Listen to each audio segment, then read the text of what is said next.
প্রবল এক ঝড়ের কবলে পড়তে চলেছে রাজ্য পশ্চিমবঙ্গ। আবহাওয়াবিদরা যেমন প্রবল ঘূর্ণিঝড়ের সংকেত দিতে গিয়ে বলেন, রাজ্য থেকে 800-900 কিলোমিটার দূরে থাকা নিম্নচাপ গভীর ঘূর্ণিঝড়ে পরিণত হয়ে ক্রমশ পশ্চিমবঙ্গের উপকূলের দিকে ধেয়ে আসছে। এটাও ঠিক তাই। আরজিকর হাসপাতালে নিহত চিকিৎসক কন্যা এক গভীর জনরোষের ঝড় বিষয়টিকে ত্বরান্বিত করেছে। মূলত যে ঘটনাগুলি গভীর নিম্নচাপ সৃষ্টি করেছে সেগুলি হল দীর্ঘ 13 বছরের শাসনকালে পরিবর্তনের সরকার পথে বসিয়ে ছেড়েছে রাজ্যের ছেলে মেয়েদের, যারা চাকরি প্রার্থী, সমাজ গড়ার কারিগর শিক্ষকদের, চাকরিজীবীদের এবং সর্বশেষে ডাক্তারদের। এর আগে আরও অনেক ঘটনা ঘটেছে, যেমন কয়লা, বালি, পাথর চুরি, এসব রাজ্যের মানুষ শুনেছে। মনে মনে ক্ষোভ হয়েছে, কিন্তু সরাসরি প্রভাবিত হয়নি। যেমন গরু পাচারের এবং গরু চুরির ঘটনায়ও মানুষ নিন্দা করেছে, ক্ষোভ হলেও প্রকাশটা পায়নি। নিন্দুকরা বলছেন, বিভিন্ন সরকারি সাহায্য প্রকল্পগুলি এক্ষেত্রে ব্যথা উপশমে মলমের ভূমিকা নিয়েছিল, যার জন্য রেশন দুর্নীতির কথা জেনেও এবং বিভাগীয় মন্ত্রী জেলে গেলেও বা পিঠে পছন্দ করা সন্দেশখালির বাদশাহ গ্রেপ্তার হলেও মানুষ যতই ছিছি করুক না কেন, ভোট কেন্দ্রে শাসকের জুলুমবাজি জেনেও ঐক্যবদ্ধ হতে পারেনি। সারদা নারদা কেসে সিবিআই দাপাদাপিতে প্রথম দিকে মানুষ একটু নড়াচড়া করেছিল, সেটাও খুব একটা ঐক্যবদ্ধ মানুষের রূপ দেখা যায়নি। তবুও ওই নড়াচড়াতেই বামেরা তথা সিপিএম দুটো লোকসভা আসন 2014 সালে জয় করতে পেরেছিল। বামেদের কথা আনলাম এই কারণেই, যখনই দেখবেন বামেদের জয়লাভ হচ্ছে তখনই বুঝবেন জনগণ মনে প্রচলিত ধারা থেকে মানুষ মুখ ঘোরাতে শুরু করেছেন। দেখুন, সারা পৃথিবীতে দুটো মত বরাবর রয়েছে, একটি বাম, অপরটি ডান। বামের আসন পেল না মানে হলো ডানেদের মধ্যে সিট ভাগাভাগি হয়ে গেল, এতে সমস্যার সমাধান হলো না। কেন এভাবে বলছি? আরজিকর কাণ্ড নিয়ে প্রথম থেকেই বামেরা সরব হয়েছে। এরপর থেকে বামেরা আরজিকর কাণ্ড নিয়ে লাগাতার মুভমেন্ট করেই চলেছে, এবং বামেরা কোনো মুভমেন্টের নেতৃত্বের জায়গায় আছে কিনা সেটা বোঝা যাবে প্রশাসন বামেদের উপর কেমন অ্যাকশন নিচ্ছে। হিসেব অনুযায়ী বামেদের ফোরফ্রন্টে আসবার কথাই নয়। ওরা 2019 সাল থেকে পশ্চিমবঙ্গের ভোট যুদ্ধে শূন্য। বামেদের শূন্য করে রাখার কারণ মানুষকে বার্তা দেওয়া বামেরা নেই। অনেক মানুষ আছেন যারা প্রকৃতই মনে করেন বামেরা আসন পায় না মানে বামেদের প্রভাব শেষ। এতে তো দোষ দেওয়ার কিছু নেই, কারণ তারা তো জানেনই না বামেরা সেখানে থাকবেনই যেখানেই শোষণ, বঞ্চনা, দারিদ্র্য থাকবে। সমাজ থেকে শ্রেণী বৈষম্য উঠে যাক, কোনো বাম বা কমিউনিস্ট পার্টি থাকবে না। এই যে 2024 সালের লোকসভা নির্বাচন হয়ে গেল, সেখানে ইলেকট্রাল বন্ডের কথা আমরা শুনেছিলাম না? আমরা জেনেছিলাম ইলেকট্রাল বন্ডে সবাই টাকা নিয়েছিল, শুধু বামেরাই নেয়নি।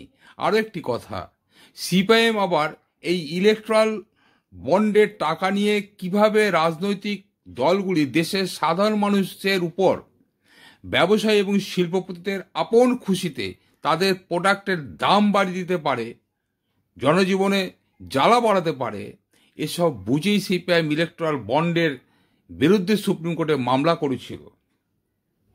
ওই বন্ডের কেলেঙ্কারি কথা জনসমক্ষে তুলে ধরেছিল না বামেরা? কিন্তু এসব কথা বলছি কেন? ইলেকট্রাল বন্ডে টাকা না নেওয়ার জন্য সিপিআইএম পশ্চিমবঙ্গে কোনো আসন পেয়েছে? পায়নি। বরং ইলেকট্রাল বন্ডের টাকা বিজেপির পরেই তৃণমূল কংগ্রেস বন্ডের টাকা নিয়ে দ্বিতীয় স্থানে থাকলো আসন প্রাপ্তিতে। বিজেপিকে টেক্কা দিয়ে 29টি আসন পেয়েছিল তৃণমূল, আর বিজেপি মাত্র 12টি আসন। আসলে এই ইলেকট্রাল বন্ডের কথায় মনে পড়ে গেল এসএফআই নেত্রী দীপশিতার কথা। দীপশিতা বলেছিলেন, আমাদের ইলেকট্রাল বন্ড নেই, কিন্তু ইমোশনাল বন্ড আছে। কথাটা তো ঠিক। মানুষের প্রতি ইমোশন না থাকলে মীনাক্ষীদের আরজিকর কাণ্ডে এত লোককে এক ডাকে এক জায়গায় জড়ো করা যেত নাকি? তাও আবার শূন্য পাওয়া দল, এবং 13 বছর পাওয়ারে নেই। সারা রাজ্য জুড়ে সিপিআইএমের সব গণসংগঠন এলাকায় এলাকায় প্রতিদিন মিছিল, সভা, মানববন্ধন করেই চলেছেন। রাজ্যের পুলিশ, ছাত্র, যুব, মহিলা, সিপিআইএমের 3 সংগঠনের 7 জনকে লালবাজারে ডেকে পাঠায়নি। ভয় পেয়েই তো পুলিশ বোকার মতো মীনাক্ষীদের ডেকে পাঠিয়েছিল। মীনাক্ষীদের ইমোশনাল বন্ড রয়েছে তো, ডেকেছিল 7 জনকে। ওনাদের 3 সংগঠনের কাতারে কাতারে মানুষ লালবাজারে অভিযান করে ছাড়লো।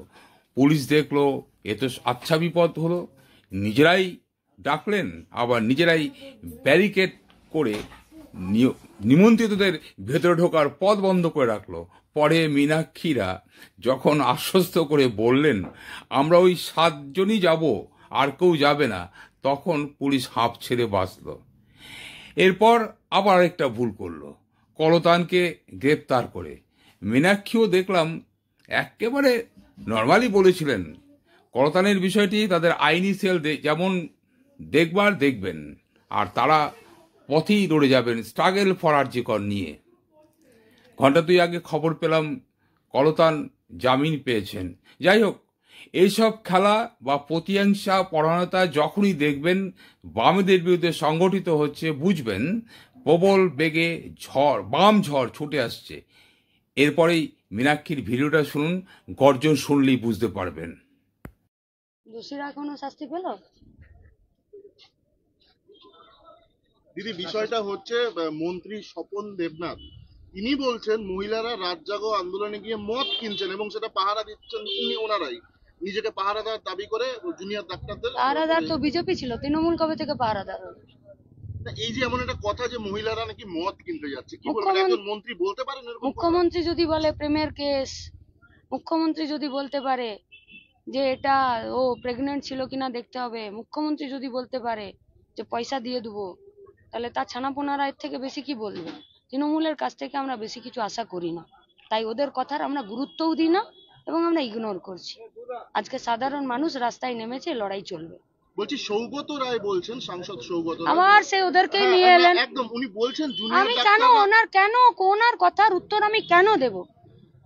গ্রামের সাধারণ মানুষ কি বলছে, রোগীরা কি বলছে, ডাক্তারবাবুরা কি বলছেন, রাস্তার পথ চলতি মানুষ যারা লাখ লাখ কোটি কোটি মানুষ পশ্চিমবঙ্গের রাস্তায় নামছে তারা কি বলছে? পশ্চিমবঙ্গের বাইরে গোটা দেশ জুড়ে, গোটা দুনিয়া জুড়ে পশ্চিমবঙ্গের নাম নিয়ে রেপিস্ট আর মার্ডারারদের যারা অভিযুক্তদের শাস্তি চাইছে তারা কি বলছে? মানে ওরা এমএলএ এমপি হয়ে গেল তো ওদের কথার উত্তর দিতে হবে? কোথায় লেখা আছে? কে ঠিক করে দিয়েছে যে ওদের কথার উত্তর দিতে হবে? পুলিশ মন্ত্রীর বিরুদ্ধে, খাদ্যমন্ত্রীর বিরুদ্ধে, শিক্ষামন্ত্রীর বিরুদ্ধে, স্বাস্থ্যমন্ত্রীর বিরুদ্ধে একটা দিন রাজ্যের জনপ্রতিনিধিদের একটা কথা আছে, কেন নেই? They are not responsible. Rural health centre গুলোতে গ্লাভস পাওয়া যাচ্ছে না, চোখে ছানির অপারেশন হচ্ছে না, টিবির ওষুধ পাওয়া যাচ্ছে না, দে আর নট রেসপন্সিবল। খেলো দেলো, দুপুরে ভাত ঘুম দিল, বিকালবেলা 4টে প্রেসকে ডেকে নিল আর 5টা বাইট দিয়ে দিল, তার পিছনে দৌড়াতে হবে? ক্ষমা করবেন, আমি খুব এগারলি ক্ষমা চাইছি আপনাদের কাছে। পশ্চিমবঙ্গের মানুষ রেগে আছে, পশ্চিমবঙ্গের মানুষকে আর খেপাবেন না, বিপদ হয়ে যাবে। পোস্টটি ভালো লাগলে লাইক, কমেন্টস, শেয়ার করবেন এবং সাবস্ক্রাইব করে এগিয়ে চলতে উৎসাহিত করবেন। সবাই ভালো থাকবেন, ধন্যবাদ।